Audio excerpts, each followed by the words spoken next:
Amis internautes, merci de nous rejoindre une fois de plus et merci de nous faire confiance et bienvenue une fois de plus à ce programme que vous aimez bien.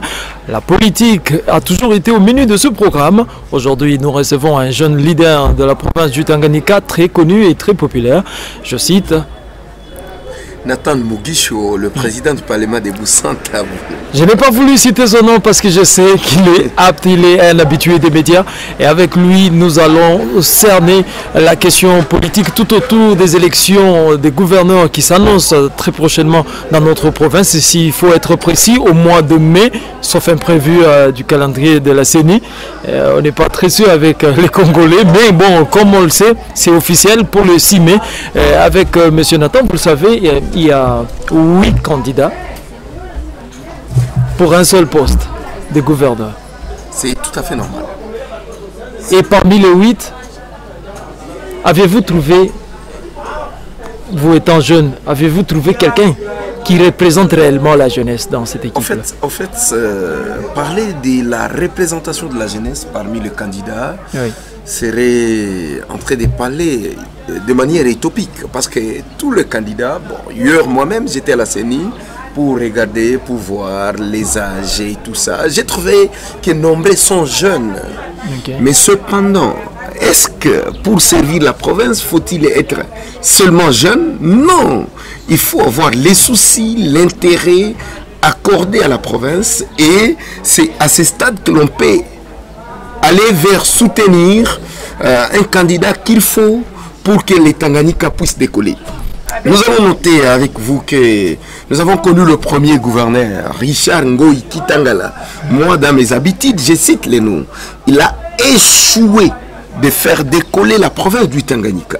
Et tout le monde le sait, et je ne suis pas complaisant à son égard. Il ne mérite pas les excuses de la population du Tanganyika. En deuxième lieu, nous avons connu le gouverneur Zoé Kabila Mwanzambala, tout jeune, et que tout le monde avait applaudi, parce que même par les choix de ministres provinciaux qui devaient animer son gouvernement provincial à des fonctions que tous nous avons connues, il n'a mis que les jeunes à 95%. Mais quel est le résultat que nous avons aujourd'hui? Mais dire dans la tête que les critériums pour passer gouverneur de la province du Tanganyika, il faut être jeune. J'ai dit d'abord non, je suis jeune. Je ne suis pas contre les jeunes, mais j'ai dit non. Il faut avoir une tête bien faite. Il faut avoir la connaissance du Tanganyika. Il faut avoir les soucis d'aimer le Tanganyika, mais aussi l'intérêt apporté sur le Tanganyika, parce que c'est cet intérêt qui va te pousser à avoir un projet de société convenable aux besoins de la population. D'accord, on a compris votre souci. Vous avez voulu rappeler à tout le monde que pour postuler, nul n'est besoin de savoir si vous êtes jeune ou pas pour postuler. L'essentiel pour vous, c'est de maîtriser la province et les soucis de la population. Parmi les candidats, vous en tant que jeune leader, est-ce la population connaît les candidats qui postulent?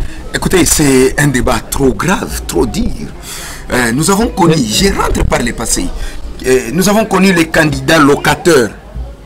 Les candidats, quand je parle des candidats locataires, sachez dans la tête déjà qu'ils ne sont pas domiciliés ni résidents du Tanganyika. Les 8 qui sont en face de nous, actuellement nos populations du Tanganyika. Si vous pouvez me permettre de citer nom par nom et demander à chacun son adresse physique dans les Tanganyika, vous allez vous rendre compte que nous avons des expatriés qui veulent diriger la province du Tanganyika. Et c'est ça le plus grand danger que nous avons. Tu vas voir un candidat envoyé par X, Y politicien, seulement parce qu'il faut exploiter les minéraux de Manono, seulement parce qu'il faut exploiter les minéraux de Moba. Et dans sa tête, il n'y a pas l'intérêt de la population. Il y a à couvrir l'intérêt, les besoins de ceux-là qui l'ont envoyé. Nous avons des candidats pareils, parmi les 8. Et ceux-là qui veulent, qui peuvent nous aider un peu à relever le niveau de la vie de la population, ils n'ont pas. Ce sont ces candidats qui n'ont pas de parapluie politique. Ce sont ces candidats qui n'ont pas de gens qui les soutiennent. Ce sont ces candidats-là qui, bon, vous le voyez, ils sont candidats, mais ils n'ont même pas l'argent. Aujourd'hui, on nous parle d'un candidat. On a lu sur les réseaux sociaux un candidat qui accuse d'autres candidats de proposer 50 000 $ par député. Imaginez les sorts. Un député vote pour 50 000 $. Il vote pour l'intérêt de la population ou pour l'intérêt de ce candidat? Un candidat qui donne 50 000 $ fois 20 députés, va-t-il gagner quoi? Si ce n'est que l'exploitation illégale de notre richesse au Tanganyika. Si ce n'est que... C'est ce que je vais vous dire. Mais est-ce que ces accusations sont justifiées ou c'est juste une allégation? Écoutez, si ces accusations ne sont pas justifiées, c'est la justice qui peut trancher. Et donc parce on que celui qui a déclaré... un débat tout autour, parce qu'on n'a pas... Il n'y a pas question d'en faire un débat, vous le dites, mais nous connaissons une chose. Oui. Dans les praxis de nos élections au niveau des députés, nous connaissons quoi? Si les élections sont au second degré, il y a de l'argent qui circule. Il y a de l'influence politique, ce que nous appelons entre guillemets les mots d'ordre. Une candidate qui vient là, bon, je suis envoyé par exemple par leur dire cap du chef de l'État. J'attends qu'on va donner un mot d'ordre à tous les députés pour que je sois élu. Le Tanganyika n'est pas une poubelle. Le Tanganyika n'est pas à vendre, nous devons nous le dire en face. Et nous devons dire à tous ces gens-là qui leurs enfants ne sont pas au Tanganyika, qui leurs familles ne sont pas au Tanganyika, qui leurs proches ne sont pas au Tanganyika. Nous devons leur dire que ceux qui sont en train de faire du théâtre sous le Tanganyika, ils sont enfants du Tanganyika parce que tout le monde a eu... tout le monde a dit enfants du Tanganyika. Écoutez, on ne le refuse pas. Moi-même qui vous parle, je suis fier d'être au Tanganyika, n'étant pas né au Tanganyika, étant originaire du site Kivu. Mais je suis installé au Tanganyika, je vis au Tanganyika. Tous mes intérêts sont au Tanganyika. Personne ne peut me parler. J'ai le souci du Tanganyika, je surquille le Tanganyika. Tous les territoires, partout là je passe. Là où il y a des problèmes, je combats, je lutte, je fais. J'ai les soucis du Tanganyika. Ce n'est pas à dire que parce que je suis de telle tribu que je dois défendre. Non, on est au-delà de tout ça par rapport aux intérêts qui nous regardent en tant qu'être humain. On regarde la vie humaine. Si ces gens-là ne voient pas la vie humaine et qu'ils voient la tribu et que... Chacun de ces candidats est venu avec un projet de société. Mais est-ce que vous avez eu le temps de parcourir les différents projets? Le projet de société se présente toujours comme des chapelets de bonnes intentions. As-tu déjà vu quelqu'un qui prie Dieu en maudissant l'autre? Non. Tout celui qui prie bénit. Il dit de bonnes choses. Il prophétise même pour ce qui ne peut pas être faisable. Ce sont là les projets de société des politiciens. Qui est ce politicien-là qui ne connaît pas que le Tanganyika, aujourd'hui, c'est la grande réserve des minéraux que nous avons, pas seulement en RDC, pas seulement en Afrique, mais dans le monde. Mais il peut te calquer un projet de société, mais qui ne répond pas aux besoins et qui ne les réalisera pas. Dis-moi un seul gouverneur qui peut te dire qu'il a réalisé son édit budgétaire. Il l'a exécuté à 60%. Tous, ils passent là, après évaluation de leur édit budgétaire, c'est 0,5%, 0,3%. Donc, ils ne font pas tout ce qu'ils disent.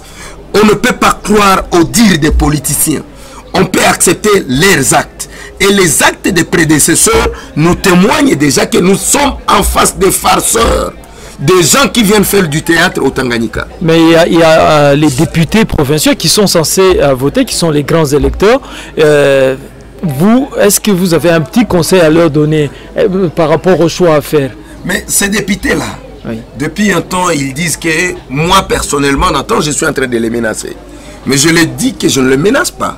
Nous, la population, nous sommes les boss. C'est ça la patronne des députés. Si les députés sont là, ils nous représentent, nous.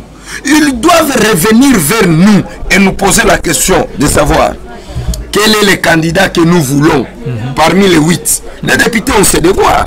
Mais les députés, bon, ils sont là, ils attendent une occasion pour rafler leurs poches, de l'argent de corruption, de l'argent je ne sais pas de quoi. C'est pas si grave comme accusation, ça. Écoutez, ce n'est pas une accusation. S'il vous plaît, as-tu déjà vu un parent accuser son enfant? Si je suis patron des députés, je ne les accuse pas. Je peux dire, c'est à eux. Oui, je suis clair. C'est la population qui donne du travail aux députés. Ouais. Et les députés doivent respecter la population. Ce n'est pas parce qu'on les voit dans des vestes et dans des véhicules. Pensez-vous que les députés ne respectent pas la population? Je le dis, je pèse mes mots et je les dis. Si on peut avoir, je ne vais pas entrer dans ces détails, on a des députés qui amènent la population à la justice, qui combattent la population pour des spoliations. On a beaucoup de cas que je ne vais pas évoquer à ce niveau. Mais ce que je vais te dire, pour ces élections qui sont en train de pointer, j'ai dit ceci personnellement aux députés, et c'est peut-être ça la voix de la population. Ils sont à tous leurs derniers examens. Comme 2023, c'est demain. S'ils n'arrivent pas à faire preuve qu'ils sont députés élus de la population et qu'ils peuvent se prononcer au nom de la population et non à leur nom propre, en 2023, ils seront chicotés. Ça, j'ai dit chicotés. Puisque vous évoquez 2023, je tiens à vous rappeler que dernièrement, nous avons réalisé une émission avec le coordonnateur de la société civile, M. Kabazi. D'après lui, ces élections n'ont pas... Il ne trouve pas lieu que ça puisse avoir lieu parce que il estime que à une année, c'est quel programme que vous allez présenter à la population et pendant combien de temps vous aurez pour le mettre en exécution. Pensez-vous que cela a-t-il raison? Est-ce que réellement il y aura élection en 2023 eu égard à tout ce qui se passe? Élection, c'est purement politique et social et que juridique. Okay. Pour dire quoi? Sur le plan social, la société civile, tu comprends un peu, peut comprendre que ça n'a pas de sens parce que c'est à quelques jours. Sur le plan juridique, on peut te dire qu'un intérimaire qui a dépassé du point de vue de la Constitution, il faut arriver à légaliser. Et arriver à légaliser, il faut organiser les élections. Sur le plan politique, il y a des intérêts aussi à préserver et à garantir. Si celui qui est là n'a pas garanti les intérêts de la famille XY politique, mais il y a lieu d'organiser les élections. C'est ainsi que je t'ai dit, le social ne prime pas sur la politique ni sur les juridiques. Et ça s'impose de cette façon-là. C'est quelque chose de scientifique que je viens de dire et que les scientifiques comprendront avec moi que je peux avoir raison de le dire. Mais cependant, en toute réalité vitale, on a les élections en 2023, mais on nous dit de passer aux élections aujourd'hui. Le gouverneur qui va venir, sera-t-il contrôlé par les députés? Parce que mettra-t-il un gouvernement à temps? Faudra-t-il revoir dans la fonction publique provinciale des GETONG et autres services, changer les gens et prendre connaissance de tous les 6 territoires? Il va le faire dans combien de temps? Cela ne va pas lui prendre moins de 7-8 mois.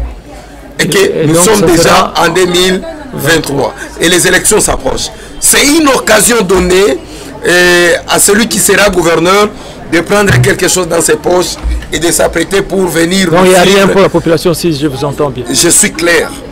La population ne doit attendre rien de ces élections.